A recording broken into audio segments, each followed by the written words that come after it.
Après nos révélations sur Mike Johnson, alias MAGA Mike, celui-ci a laissé échapper une bombe. Il aurait indirectement accusé Donald Trump d'avoir été un informateur du FBI impliqué dans les affaires sombres liées à Jeffrey Epstein.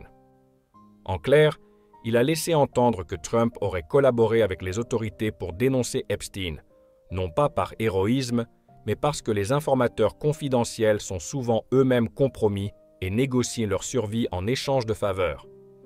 Mais l'affaire ne s'arrête pas là. Ce lapsus de Mike Johnson semble surtout pointer du doigt la relation douteuse entre Trump et un oligarque russe à travers une transaction immobilière louche à Palm Beach.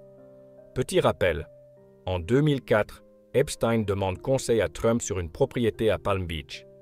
Quelques semaines plus tard, Trump double-crosse son ami Epstein en achetant lui-même la maison pour 41 millions de dollars. 4 ans après, un oligarque russe l'achète à Trump pour 95 millions de dollars avant de raser le bien. Une opération qui ressemble beaucoup à du blanchiment d'argent. Furieux, Epstein se sent trahi et commence à menacer Trump. Peu après, les fédéraux s'intéressent de près à Epstein. Lui-même soupçonne alors que Trump ait pu le balancer au FBI, non pas en chevalier blanc, mais pour sauver sa peau. Pris dans la tourmente, l'équipe de Mike Johnson a dû publier un communiqué. Il s'est trompé. Trump n'est pas un informateur du FBI.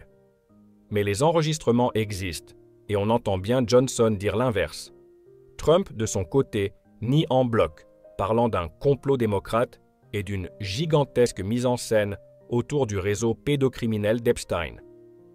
Pourtant, son nom apparaît à plusieurs reprises dans les fichiers Epstein, au point que des centaines d'agents fédéraux ont été mobilisés, non pas pour libérer la vérité, mais pour effacer ou dissimuler les références à Trump. Et ce n'est pas tout. Selon le biographe Michael Wolff, Epstein lui avait confié avoir en sa possession des photos compromettantes de Trump avec de très jeunes filles. Des clichés qu'il n'a jamais publiés, estimant que Trump était un homme sans scrupules et donc dangereux. Au final, tout cela éclaire pourquoi MAGA Mike recule aujourd'hui. Si les fichiers Epstein sont réellement publiés, ils pourraient révéler que Trump n'était pas seulement spectateur, mais peut-être acteur ou informateur à double jeu, piégé dans ses propres compromissions.